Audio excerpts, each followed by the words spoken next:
Start our show as we reveal the 15 finalists for the Pro Football Hall of Fame, and I'm joined by Jim Trotter, a Pro Football Hall of Fame selector and a member of our NFL media group, and Mr. Michael Silver here for the entertainment. Guys, I mean, we just heard Troy Polamalu in his own words. I was at the Polynesian Football Hall of Fame ceremony when he said that, but he is one of the 15 finalists up for enshrinement in Canton in 2020. And when you hear that things and think about what type of player he was, Jim, I mean, when you just hear the soul from a quiet man, what comes to mind? No, I think it was what you saw right there in the clip. There was a humility about him, a respect for his culture, a respect for others, and a respect for the game. And so for me, when I think of Troy Polamalu, I think of the playmaking ability. You see him here going over the top of the pile, but I also think of who he was as a man and how he carried himself. And just a special person and a special player. Yeah, and I never covered boxing, but I imagine it's the same thing as like when you heard Mike Tyson's voice for the first time. I'll never forget watching Troy a couple of times and then talking to him. And it's not just that he has a soft voice, but he's so thoughtful, so centered, so respectful toward the game, towards his opponents. And you juxtapose that with the incredible ferocity and physicality and intensity that he brought each and every time he took the field. And so I think, we know that these things play out over long periods, but I think all of us, after about a couple of years of seeing this guy, would have said, if he continues like this, we're going to be talking about him as a Hall of Famer. Yeah, look, he played in the same division, same era as Ed Reed. And to that point, Jim, Troy's not the only first ballot nominee that we are going to be revealing tonight. Nice tease. But your thoughts on just him as a selector? I mean, we know how dynamic and great of a player he was. He truly was one of the best at his position. No, this is one of those that doesn't take a lot of thought. Okay. In my opinion, Troy Polamalu is a first ballot Hall of Famer. All right. So now, I'm not arguing about that. All right. So we started this off with a defensive player. Now let's get it to an offensive player. They give it to Edrin. Bounces it outside. 5. Gets back in. Touchdown, Edrin James. Gives it Edrin off the right side. Keeps driving. Touchdown. Edrin James into the end zone. Gives it to Edrin off the right side. Dives. Touchdown. Touchdown. He was headed that way, and nobody was going to stop him. Great train, Edrin James. If you don't know, now you know. Edrin James, one of 3 players since 1970 to lead the NFL in rush yards in each of his first 2 seasons. The other 2 are Hall of Famers. He had 1,000+ yards from scrimmage in 8 of his first 9 NFL seasons, and he was named to the NFL All-Decade Team of the 2000s. And guys, what's amazing to me about Edge is he was still doing it at the end of his lengthy career like he was doing it at the front end. Mike, you've spent a lot of time with Edge. You know him well. What about him being up for this? I mean, one of my all-time favorites, and brought a lot of joy to his profession, both on and off the field. Just an ebullient personality who had a great perspective, and he's gotten real frustrated these last few years. In his mind, this should not be a difficult decision. He doesn't sit in the room with you and see all the other great players that are fighting for those spots, but I hope he just sticks with it. And this is going to be revealed in Miami, ultimately the finalists before the Super Bowl. He has some obvious history there, so I'm hoping that this is the year that he can finally stop being mad about this. Well, look, a lot of players get mad and get frustrated, but it's a difficult process because there are so many great players. But the thing about Edge for me, is that he was one of the most complete running backs that I've ever seen.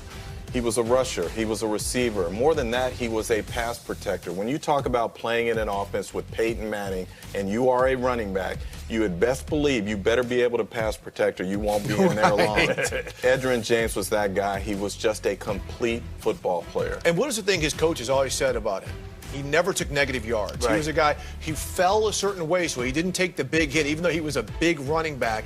And he always was able to, again, get those positive yards, even when he was behind the line of scrimmage. The other thing, Steve, if you're judged by the company you keep, you said earlier how he led the NFL in rushing in each of his first 2 seasons, joining Dickerson, joining Earl Campbell, Hall of Famers. Right. He also rushed for 10,000+ yards and had 3,000+ receiving in his career, joining another Hall of Famer, LaDainian Tomlinson. So he's in some pretty elite company in some of the things that he's accomplished. Remember, he left the Colts via free agency. They won the Super Bowl the next year. Owner Jim Irsay gave him a ring. Right, that was a great And then he helped the Cardinals to the Super Bowl with Kurt Warner, shining all the way up into the finish. Yeah, it's great to see Edge there because we know in this era, people talk about the value of running backs being diminished. His value will never be forgotten. Okay, coming up, some have been waiting for the haul while others are anticipating the call. Which, if any, of these receivers will make the final round? Plus, 5 linebackers made the list of 25 semifinalists, but now we have to narrow that down. We'll speak with a linebacker who's moving on to the next round. That's coming up next. Here he is, Zach Thomas, 1,181 tackles in the decade of the 2000s. That's third most behind London Fletcher and Hall of Famer Ray Lewis. He was named to the NFL All-Decade Team of the 2000s. And let's bring in Zach Thomas. Zach, Steve White, so good to see you. Zach, we go back a long way, right? So I was covering the Dolphins for the Miami Herald when you were drafted by Jimmy Johnson. And I'll never forget, as a rook in a preseason game, you made about 87 tackles, and you pretty much ended Jack Del Rio's playing career. Zach, how does it feel to finally make it to this point? Oh, man, I'm just honored and humbled. And as you know, you're just speaking about Jimmy Johnson. You're only as good as your GM. And he was our GM and at the time, and he brought a lot of great talent around me. I mean, you got guys like Jason Taylor's first ballot, Tim Bowens, Trace Armstrong, Sam and Pat on the corners. I mean, he brought so much. Jimmy retired too early. And so, it definitely helped a lot. But it's a huge honor, and especially to be with all these greats, and you're naming Troy and Edgerrin before me. Man, it's unbelievable. Hey, Zach, Jim Trotter here. Congratulations, first off. I wanted to ask you, I've said that I think, obviously people talk about you being undersized, and I've said I believe you've also been underappreciated. From your standpoint, who was someone that inspired you, motivated you, to go forward and do what you've done? Well, out of college, Junior Seau, I got an autographed poster of Junior coming out of college, and watching him play, you could just tell he loved the game. And I got to be his teammate for a few years, and I saw it firsthand. And he had one speed, and he had a lot of energy, but it's like he had the theme music following him around everywhere he went. And all three of you knew Junior, and the love that he had and he played with was awesome. And so for me to even get the 2 years to be able to play with him was very inspiring. Zach, Mike Silver here. So I remember walking into that Dolphin locker room when you were a rookie. Dan Marino, of course, larger than life, legend, and some big personalities, including Jimmy. And you managed to be a leader on that team, obviously for years and years. But how did you navigate that early on? You're a 5th-round draft pick. You got the legendary Dan Marino with 2 lockers there, and Jimmy. How did you navigate the whole leadership thing? You know what? I was thrown in from the first game by Jimmy, and I appreciate his confidence in me. But you get a lot of confidence when you play behind some big linemen, like I mentioned, like Tim Bowens. I mean, Mike, you might have made a few plays, maybe not tackles for losses, but you might have made a few plays being behind that defensive line. And so, like I said, this is an individual award, and you're only as good as what's around you, the talent. And I had a lot of talent, so that was fun. And so, but as a leader, I try to lead by example, and my preparation was good. If I'm going to brag on myself, my pre-snap was, I'm the quarterback of the defense, and the best players on the offense, their pre-snap are great, like Tom Brady, Peyton Manning. Well, I feel like I was the best pre-snap, before the play, and so that's what helped me win on that play. I was winning before the ball's even snapped by my alignment and my assignment, because you beat yourself most of the time. Zach, speaking of that, Mike mentioned the 2 lockers for Marino, but you also had a second locker late in your career where you kept all your spiral binders when you talk about preparation. And I just wonder, where did that come from, that importance of preparation? Was it someone who taught you the importance of that, or was it just sort of instinctive in you that maybe you had to do a little bit more because you didn't have maybe the physical attributes that some scouts were looking for? Well, that's what I'm grateful for is the good coaching. I learned it along the way. Even in college, I had a guy, Coach John Goodner. High school, my read was by my high school coach, Max Plunk. He drew it up on a napkin for me, and I used it all the way through. And that's why they called me instinctive, but it had to do with great coaching. But for those notebooks, I had stacks of them, and it wasn't just on teams. It was offensive coordinators, because when they would change teams, I'd always pull that back from 2-3 years ago, because a lot of the guys never changed on certain, down and distances. The formations are important, and even if it didn't help me, it gave me a mental edge. So, Jim, that's really good, because I loved writing things down, notebooks. I was old school. There was no iPads or anything back then. So, Zach, since you're busy thanking everybody else, I'm going to acknowledge that you were a great player. It was great covering you, and I want to leave you with this. Because Kevin Mawai, the longtime center who you faced, upon his introduction to the Pro Football Hall of Fame last year, said you were the best player he played against because you used to drive him crazy because of that pre-snap preparation. So congratulations on everything, and thanks again for joining us. Hey, thank you, guys. Appreciate it. But hey, one thing about Kevin, I think I helped him get into the Hall of Fame. We'll let him know that. So that's not so good, but he was an awesome player. But to be on that platform and just mention my name was the biggest respect you could have. That's right. All right. Well, thanks again, Zach. We appreciate it. Thanks, Steve. Thank you. Good seeing you. All right. And as we say goodbye to Zach, let's introduce two more defensive finalists for the potentially to go join the class of 2020. Bryant Young, former 49er, 89.5 career sacks. That's the most in 49ers history. He was a 1999 Comeback Player of the Year. And now there is a first-time finalist that we're about to reveal. I'm going to turn it over to Mike Silver for more on that. Well, Bryant Young's a guy that I covered from his rookie year, and just a grown man in every way, consummate teammate and leader, and did a lot of the dirty work, but still managed to shine and be a guy that stood out. All right, absolutely. Now let's get on to another defensive lineman. We know how great he is. Richard Seymour from the New England Patriots, Oakland Raiders. Jim Trotter, you know how great of a player he was, but how special was he? Look, very special. He was a member of the All-Decade team of the 2000s, three-time All-Pro. But the question for Richard Seymour is this: do voters value his ability to put the team first ahead of himself? Because playing in that Patriot system, he gave up a lot of individual accolades to help the team succeed because he was so versatile and whatnot. So to me, that's what we've got to watch. Yeah, his teammate from last year, Ty Law, said maybe now that there's defensive players in those early Patriots teams can start getting in. All right, patience. That's not necessarily an attribute for the hard hitters of the NFL, but the haul is worth the wait. When we come back, find out which of these safeties will make the leap into that final round. Pretty much every day. I mean, I love the crew. Nate, Kay, Kyle Brandt, Shregs, those guys know exactly what they're talking about. Fun is lit, and always talk about the current things that's going on. This is an MVP. This is a guy who changed the game. He's been an absolute leader. Every time I watch a show, though, it's always good laughs. Spend some time with you guys, it's always fun. Good Morning Football is part of my routine. They might be the team no one wants to play. I've never seen anything like it. It keeps you engaged and it keeps you right where you need to be. It's been a quiet game for us. Just stay with it, man. I got nothing going on either.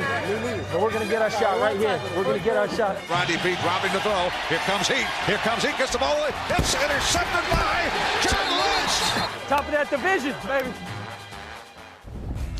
All right, up next among the 15 finalists, John Lynch. It is his 7th time as a finalist, and the safety was a 2-time first-team All-Pro. And as we think about Lynch's career, we think about the great plays he made with the Buccaneers, a big physical hitter. And then later in his career, when he was counted out, he goes to the Denver Broncos, brings those same attributes up to the great Northwest, is one of the best players in the NFL at that position, and he's taken that football acumen now to be the GM of the 49ers. And another defensive player, another safety, Steve Atwater, the big hitter, named to the All-Decade team of the 1990s, an 8-time Pro Bowler. Jim Trotter. Look, Steve Atwater is in his 16th year of eligibility, a 3-time finalist, 8 Pro Bowls in 11 seasons, 24 interceptions. But more than anything, what Steve Atwater did was impose his will, give an identity to that defense with that hit on Christian Okoye. Oh, not a business decision. All right, so now we've revealed 3 safeties. Boom! Let's reveal one more. Leroy Butler, 4 safeties, one of 6 players in NFL history with 30-plus interceptions and 20-plus sacks in his career. Won a Super Bowl with the Packers. And then there's Mike Silver, who has more on the first-time finalist. Well, there was a time not too long ago when safeties faced an uphill road to Canton. In 2020, there are a whole lot of players at that pivotal position whose accomplishments leap out in the eyes of selectors. We'll set a very high standard. Let's keep it up. Win on 3. 1, 2, 3. 26 years ago, Leroy Butler forced a fumble, took a pitch from future Hall of Famer Reggie White, and spontaneously celebrated his first career touchdown by catapulting into history. It is a touchdown for Leroy Butler. In creating the Lambeau Leap, the spry safety secured his place in Titletown lore and went on to become one of the most decorated defenders of his generation. Now Butler, once again, finds himself amid a crowd, this time with immortality hanging in the balance. As one of 4 defensive backs among the 15 modern-era finalists vying for a Hall of Fame spot, he's hoping his body of work will jump out at selectors. As with last year, when 3 modern-era DBs earned a bronze bust, the secondary is primary. My DB groups, man, we went through some times. We had a bunch of fun times, and I appreciate the trust, you guys. And this year, the prevailing motto is safety first. Butler is joined by ex-Broncos enforcer Steve Atwater, a 3-time finalist. Atwater with a crushing hit. And 7-time finalist John Lynch, the ex-Bucks and Broncos human hit machine. Wow, that's got to be Lynch. When you see a guy bounce like that, that's got to be Lynch. And newly eligible Troy Polamalu, the former Steelers great, will surely turn the heads of many selectors. Will one or more head to the Hall? There's no time like the present. Because next year, Charles Woodson becomes eligible. Charles Woodson with an electric interception. And Revis Island changes the landscape 2 years after that. Intercepted, picked off by Revis. In the meantime, 4 sublime secondary standouts hope that come Super Bowl week, selectors will take the ultimate leap of faith. Mr. Butler, we meet again. We have, you are now a first-time finalist, one of the 4 safeties now competing for one of those final 5 spots. How you feeling about things? Well, it's actually, to me, it's a dream. I mean, I feel like the new kid on the playground. This is amazing. This is what it's like to win, like, ultimately, individually, of course, a Super Bowl. But for a young man, for me, African-American from the project, single-family home, you know, special education, disability, and wheelchair as a kid, my mom always told me I can do whatever I wanted to do. And deep down inside, I knew that I was going to bring a trophy back to Titletown, Green Bay. Leroy, Jim Trotter here. Congratulations, first of all. Thank you. I'm curious, playing on a team where there was so much focus on offense with the head coach and the quarterback and whatnot, for you guys as defensive players, how tough was it for you guys to establish your identity, or were you competing for attention with those guys on the other side of the ball? Well, before Reggie White came, we were a losing culture franchise. And then all of a sudden, when Reggie White came, things started to change a little bit. You know, and Brett Favre, of course. But on Fridays is basically your first offense against your first defense. It was always very competitive. And I think that's what Mike Holmgren wanted. He wanted us to have a kind of a game time mentality on Friday. And that made it easier for us because in our Super Bowl, we were #1 in defense, offense, and special teams. To me, that says that you're doing some great things. Hey, Leroy, Steve White, and I know we can see behind you, you've got a few pictures of yourself up there as you're making this bid. But you see the 3 other safeties who are up there with you. Yeah. What can you tell us about how you played and what you did where voters should make you one of the 5 modern-era Hall of Famers? Well, those guys are very worthy. I mean, no doubt about it. And they're great guys. That makes a big difference. But for me, I always want to be different. I want to cover, hit, run, and cover. I mean, on third down, can you cover a third wide receiver? And then after that, I love going after the quarterback. And that was something that Ray Rhodes, I have to give him a lot of credit. Ray Rhodes convinced me that it was very important to move the safety because we wanted to draft Terrell Buckley at cornerback in Green Bay. And I said, I wasn't big enough. He said, it's not about size. It's just what I want to do with you. And now I say, wait a minute. If we don't have to change personnel, offenses don't really know what we're doing on defense. We didn't have to go to dime or nickel. I was able to come down and cover your best tight end, which I think is Shannon Sharpe, the best of all time, or your third wide receiver. Now we can play our base defense against your offense. Butler, the Packers went 11-3 with a rookie coach, and that defense is pretty nice. Did you see this coming at all this year? No, not at all. No. What do you think? No, after 6-9-1, it was just bad. I mean, the last 2 years not being in the playoffs. And I'll be very honest with you. Mark Murphy went out and got a young man who I didn't know if he was on the radar, anybody's radar. But Matt LaFleur has brought something back to Green Bay to say, if we're anywhere near you in the fourth quarter, we're going to win. And that is something that's been missing around here for a long time because Mike McCarthy kept you, I mean, at the top of the North for a long time. But what Matt LaFleur has done is made people so excited, so much so now we do stadium tours. So you can come in at the Packer Hall of Fame and you can go on a tour with your boy. And all that because we're winning now. I might do this that. This is amazing. It's amazing. It's amazing. Well, LeRoy, soon we'll find out if you're going to be giving tours of the Pro Football Hall of Fame in Canton, Ohio as well. Thank you so much for joining us again. It is always great, and the best of luck to you. Yeah, I want to thank my wife, Genesis Jordan. She's been fantastic, keeping me positive every year, thinking you're going to make it and you don't, but she's been fantastic. Without her, it would be hard to keep your sanity under this great players. Love hearing that. And smart man. All right, LeRoy, all the best. Thanks again. All right, the stats are huge, and they have Super Bowl rings, too. But did any of these semifinalists at wide receiver make the final 15?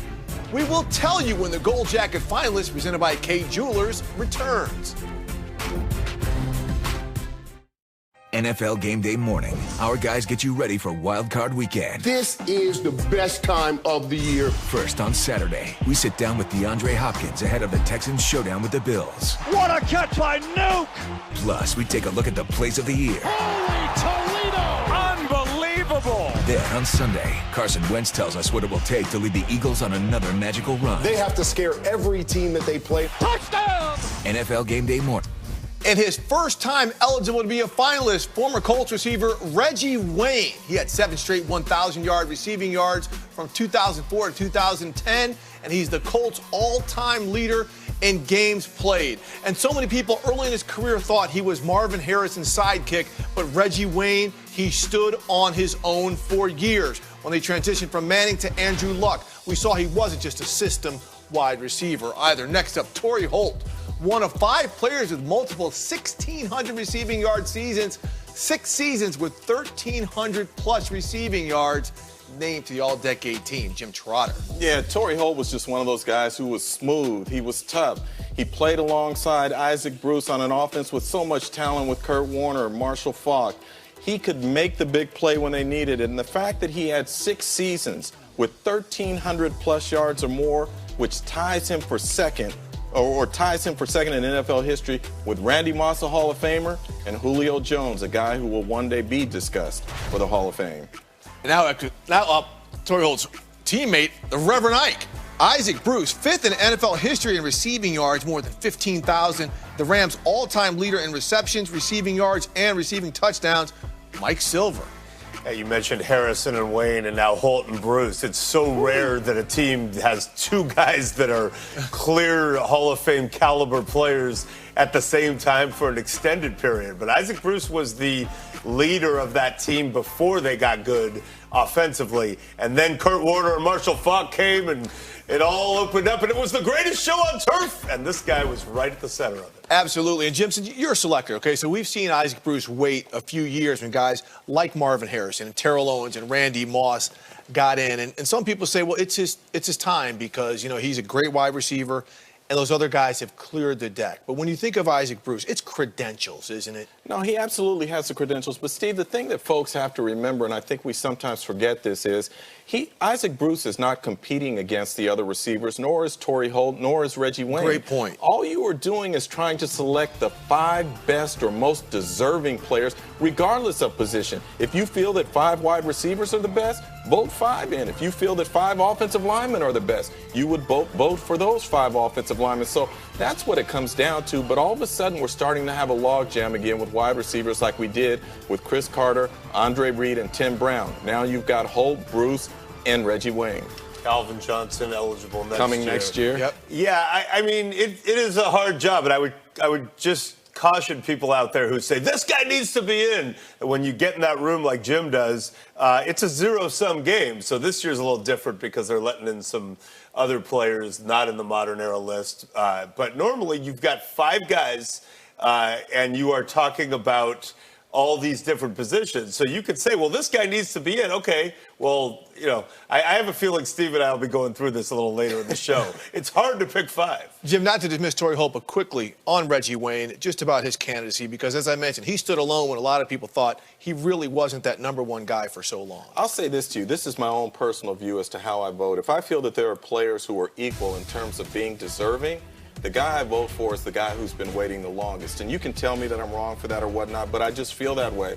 I feel there has to be some sort of order when you have players that are that great. So if Reggie Wayne, in my view, is equal with another wide receiver or another player, the player who has been waiting the longest is the player that I vote for. Great. Appreciate that insight. All right, when the Gold Jacket finalist presented by Kate Jewelers returns, these 3 offensive linemen were all finalists for the Hall last year. Will it happen again? We have 4 spots left, plus a special guest. That's next.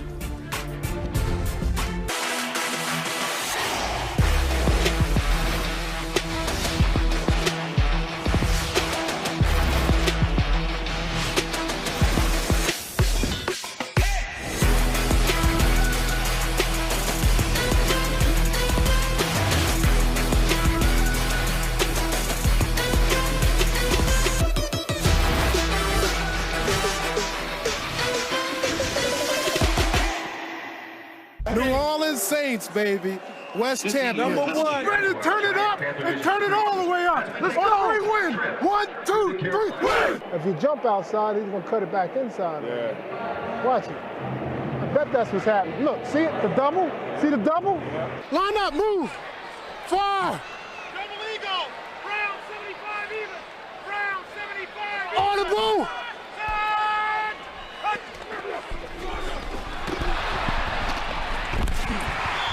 Go, baby. There he is. Sam Mills, a first-time finalist. From 1986 to 1994, he's on the Saints defense that allowed just 18.1 points per game. Among the best defenses ever, the Dome Patrol, and then he ended his career with the Carolina Panthers. A great player, a small player, a fantastic player. All right, now we're going to welcome in Sam's son, the late Sam Mills' son, Sam Mills III. And Sam, we noticed while those videos were playing and we're hearing your father's voice, you were smiling, a big smile. What's it like to see that, and how is the family taking the news that he finally made it as a finalist? It's awesome, the news. You know, I got a chance to tell my brother and my mom, and the news has just been great. And we do love seeing the clips. It brings up a lot of great memories of a lot of plays that were made between New Orleans and Carolina. So it's great watching. Sam, Mike Silver here. I had the honor of covering your dad as a Saint and a Panther, saw him play in a conference title game. You know, we talked to Zach Thomas earlier. He was undersized. This guy, Sam Mills, was short. What qualities allowed him to overcome that perceived handicap and be so good and so influential? Well, I think first and foremost, when you're talking about a defensive player, what do we always teach them? Get low. And he started out low already, so that helped him. And then just his passion for the game and just learning and understanding the game. In a lot of those clips, you see him giving, a lot of different directives on the field, and he took pride in that. Sam, I'm curious. Jim Trotter here. First off, congratulations to you and your family. I'm curious as to what made this game so special to your dad. When you see him talk about it, you see the passion, that sort of thing. What was it about this game that was so special to him? I think he learned at a young age, that it's a wonderful game, and you get out of it what you put into it. It also, you have to be dedicated to it. He had a couple stops in Canada and Cleveland where it didn't work out, but he stayed dedicated to it, and it, worked out in the end. Why did he stay dedicated to it? What was it? It always starts with, when you're young, you just find that guy. He had a coach, Frank Glazier, who, walked him through the process of, telling him every single time, hey, try out again. And, he fit with the Philadelphia Stars, Baltimore Stars later on, and where he met Jim Mora, and it was just a match made in heaven. Sam, one thing, if you had an opportunity to sit in a room with the 48 Hall of Fame selectors, we got one right here, what would you tell them about your dad to convince them to put him into Canton? I think when you're teaching young men, which I get a chance to do in coaching, I think what you're teaching them is to love the game, to give back to the game, to pass something on. And I think if I could say one thing was he was a great representative of this game. It's a beautiful game, and he took pride in playing it, and he was always working on it. So, he would do what you ask him to do as a player, and, later on he passed it on as coaching also. Well, Sam, thank you so much for joining us. Remember, your father's legacy, as so many Panther fans know, keep pounding. Yes, thank you for having me, guys. Absolutely. Thank you, Sam. All right, guys, so now we go from a great defensive player to the guys who had to block him, the great interior lineman, the final round of finalists. And let's start with Tony Boselli, the first draft pick in Jaguars franchise history, named to the NFL All-Decade Team of the 1990s. Led the Jaguars to 4 straight playoff appearances. I mean, the centerpiece of a new franchise, and helped lead them to 2 conference title games in their first 5 years of existence. Could block out the sun. Just go ahead and call him the Eclipse. All right, now let's go from tackle to guard. Alan Faneca back once again as a finalist, his 5th time as a finalist, a great interior player and an all-decade player of the 2000s for the Steelers, Jets, and Arizona Cardinals. And guys, when you talk about an athletic guard who could get out on the side and pull, a guy who could block on the interior, a guy who could get his running backs daylight, Jim Trotter, we're talking about Alan Faneca. And now, lastly, Steve Hutchinson, a great player, another guard named to the All-Decade Team of the 2000s, blocked for a 1,000-yard rusher in 11 of 12 seasons. Jim Trotter, what can you say about Hutch? Look, Steve, this is one of those guys I can't say I'm surprised he's not in right now. You said he blocked for a 1,000-yard rusher in 11 of his 12 seasons. He blocked for 2 rushing champions. Adrian Peterson's 2 best rushing games came with Hutchinson in the lineup for 296 and 224. He had 3 different 1,000-yard rushers that he blocked for. Member of the All-Decade Team of the 2000s. Look, the thing is, he was so good that they put a poison pill in the contract when Minnesota signed him away from Seattle. Who does that for a guard unless he is a great player? Hutchinson was that guy. Help make Nate Burleson a little richer back then. He's rich now anyway. There you go, the first and the last. Well, those are the 15 finalists, and now you can be a part of the Hall of Fame process.